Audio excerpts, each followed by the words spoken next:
Hello everyone, today's topic is Shunga dynasty. इसके founder हैं Pushyamitra Shunga.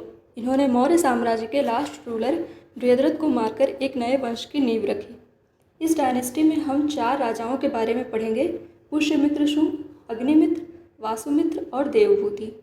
Shunga dynasty एक ब्राह्मण डायनेस्टी थी और इनका कैपिटल पाटलिपुत्र था। पुष्यमित्र शुंग का शासन 187 टू 151 बीसी चला। इन्होंने सफलतापूर्वक मिनेंडर और डिमेट्रियस को हराया था और फिर विदर्भ पर विजय प्राप्त करी। इन्होंने अपने शासन के दौरान जो स्तूपास थे सांची और बरहुत में, उसको रिनोवेट कराया और वहाँ पे पत्थर के गेटवे लगवाए। इन्होंने संस्कृत ग्रामेरियन पतंजलि को संरक्षण दिया और ये एक ब्राह्मण थे, इसीलिए वैदिक रिचुअल्स को बढ़ावा देते थे, जैसे कि अश्वमेध, राजसूय, वाजपेयी।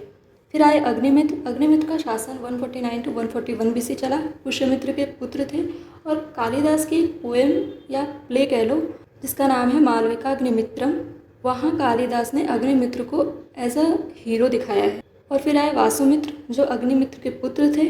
और फिर लास्ट रूलर शुंग डायनेस्टी के देवभूति थे। ऐसा माना जाता है कि इन्हीं के सेनापति वासुदेव कन्वा 73 बीसी में इन्हीं को मार दिया और यहाँ से हुई कन्वा डायनेस्टी की शुरुआत। और एक बात, शुंग डायनेस्टी में जो कॉइन यूज़ होती थी वो थी ब्रॉन्ज कॉइन। कन्वा डायनेस्टी लगभग 73 टू 28 बीसी चली। ये डायनेस्टी बहुत छोटी है। इसके बारे में हमें ना मेनली 4 या 5 बातें ही याद रखनी है। जैसे कि यहाँ के फाउंडर वासुदेव हैं। 4 राजाओं के बारे में है: वासुदेव, भूमिमित्र, नारायण और सुशर्मन। लेकिन हमें मेन क्या याद रखना है? Founder Vasudev, last ruler Susharman. और सुशर्मन को मार के एक नया एम्पायर या डायनेस्टी खड़ा किसने किया? तो सुशर्मन को मारा था सिमुक सतवाहन ने और यहाँ से शुरू हुई सतवाहन डायनेस्टी। सतवाहन डायनेस्टी के फाउंडर थे सिमुक। 3rd बीसी से 2nd AD तक ये डायनेस्टी चली और इसके अंतर्गत आंध्र प्रदेश, तेलंगाना और महाराष्ट्र मेनली आए, लेकिन कर्नाटका, गुजरात और मध्य प्रदेश के कुछ पार्ट भी आए। और इनके कैपिटल पैठान या प्रतिष्ठान थे और कहीं कहीं अमरावती भी आया। और ये एक ऐसी पहली डायनेस्टी थी जिसने अपने सिक्कों पे राजाओं की इमेज लगानी स्टार्ट करी। और किसने करी? गौतमीपुत्र सतकर्णी ने। गौतमीपुत्र सतकर्णी के बारे में हमें इतना कुछ इसलिए पता है क्योंकि नासिक के इंस्क्रिप्शन पे लिखा हुआ है और इन्होंने क्षत्रप नहापन को हराया था, ये भी याद रखिएगा। और गौतमीपुत्र को एक ब्राह्मण कहा जाता है और सिमुक को आंध्र भृत्य कहा जाता है, मतलब सेवक। और जो सिक्कों पे लैंग्वेज थी वो प्राकृत थी, मतलब ये प्राकृत लैंग्वेज को ज़्यादा बढ़ावा दिया, ना कि संस्कृत को। और ये हमें कहाँ से पता चला कि ये हर धर्म को उतना ही मानते थे या बौद्ध और जैन धर्म को सपोर्ट करते थे? जो महाराष्ट्र में कन्हेरी और करले केव्स है, वहाँ से हमें पता चला। और फिर आज का लास्ट टॉपिक है कुषाण एम्पायर। इसकी टाइमलाइन 1st से 3rd सेंचुरी है।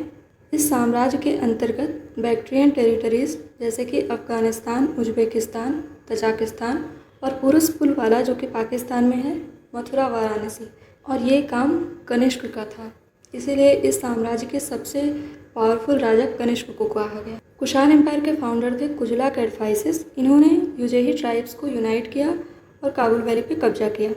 फिर विमा तख्तू, विमा कैडफाइसिस भी आए, लेकिन हिस्ट्री इन्हें ज़्यादा याद नहीं रखती क्योंकि इन्होंने कुछ ऐसा भी नहीं किया जो याद रखा जा सके। कनिष्क 127 टू 150 सेंचुरी, और ये सबसे पावरफुल राजा थे इस साम्राज्य के। इन्होंने ही ये जो सारे रीज़न मैंने बताया ना, मोस्टली इन्होंने ही कब्जा करा था। ये जाने ही जाते हैं अपने मिलिट्री कन्क्वेस्ट की वजह से। और महायान बुद्धिज़्म को पेट्रोनाइज किया और ऐसा कहा जाता है कि साका एरा का इनिशिएशन इन्हीं के शासन के दौरान हुआ 78 CE में। मतलब जो हम कैलेंडर देखते हैं, अगर हम माने तो इन्हीं की देन है या इन्हीं के शासन के दौरान है। और फिर आए हुविष्क और फिर वासुदेव। वासुदेव लास्ट रूलर हैं इस एम्पायर के और इन्हीं के शासन के दौरान माना जाता है कि वेस्ट में साशानियन एम्पायर स्टार्ट हुआ था। नेक्स्ट लेक्चर में हम कुछ साउथ एशियन डायनेस्टी के बारे में पढ़ेंगे। आज के लिए बस इतना ही। और अगर आपको मेरा लेक्चर पसंद आए तो please subscribe to my channel. Thank you.